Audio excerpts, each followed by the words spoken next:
हरे कृष्णा सभी को।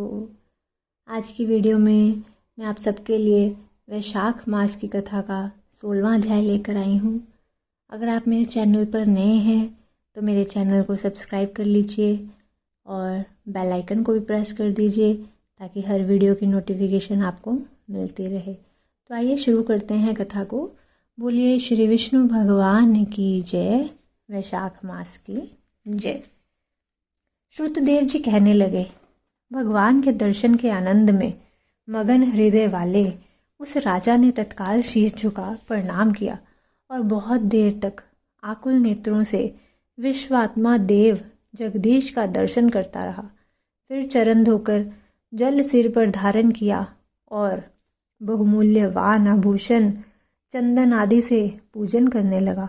धूप दीप फूल माला नैवेद्य और आत्म समर्पण आदि से विष्णु भगवान को प्रसन्न कर बोला कि हे निर्गुण विश्व मूर्ते, आपके चरणारविंद धन्य है। ये चरण शरणागतों के पाप दूर करने वाले हैं।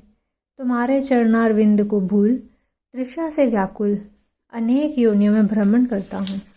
ना मैंने दान किया, ना साधु सेवा की, ना तुम्हारी कथा सुनी। उस अपराध से शत्रुओं ने मुझे पराजित कर दिया। मेरा वैभव नष्ट हो गया। तब मैं वन में गया। मेरे ऊपर गुरुओं के स्मरण करते ही गुरु ने आकर मेरी दीन दशा पर दया कर दुख से छुड़ाने का उपाय बताया। उनके बताए हुए शाक के धर्म कार्य जो शुभ फल देने वाले हैं मैं करने लगा, जिनके प्रभाव से मुझे समर्पण संपूर्ण वैभव मिला और मैं अत्यंत प्रसन्न हूँ। हे परमात्मन, संतों पर अनुग्रह करने वाले, तुमको नमस्कार है। हे जगनिवास, हे देवेश, आप प्रसन्न हो जाइए जिससे आपके चरण कमलों में मेरी स्मृति हो। हे प्रभु, पुत्र स्त्री को शादी में मेरी आसक्ति ना हो।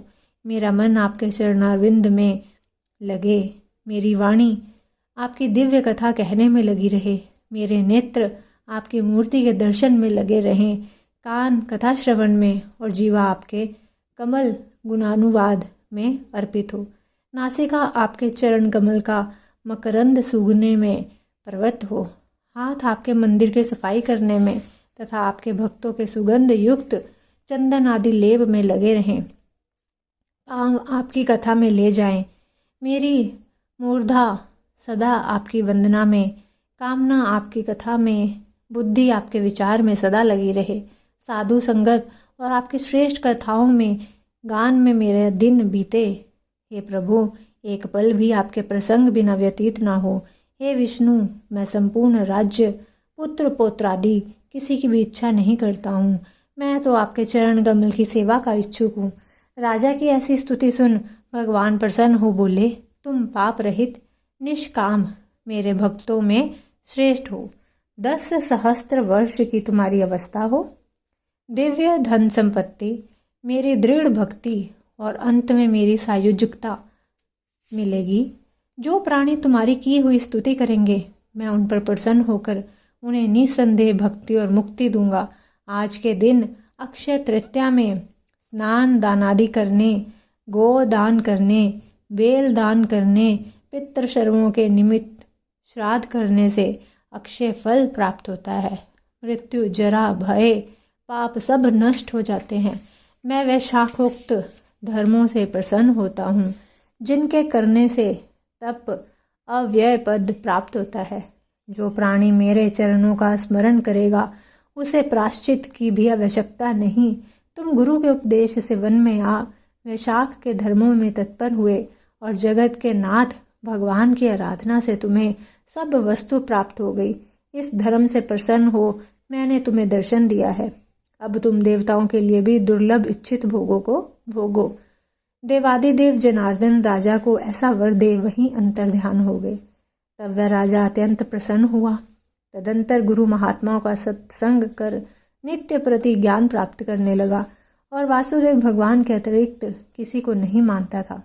वैशाखोक्त सब धर्मों को बारंबार करने से पुत्र पौत्र आदि की वृद्धि हुई और संपूर्ण मनोरथ को भोग अंत में चक्रपाणि विष्णु भगवान की सायुज्यता को प्राप्त हुआ।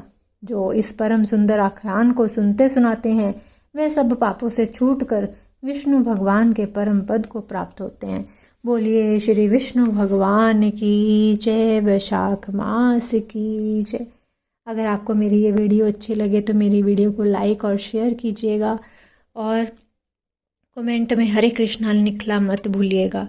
मिलते हैं वैशाख मास की कथा के 17वें अध्याय के साथ।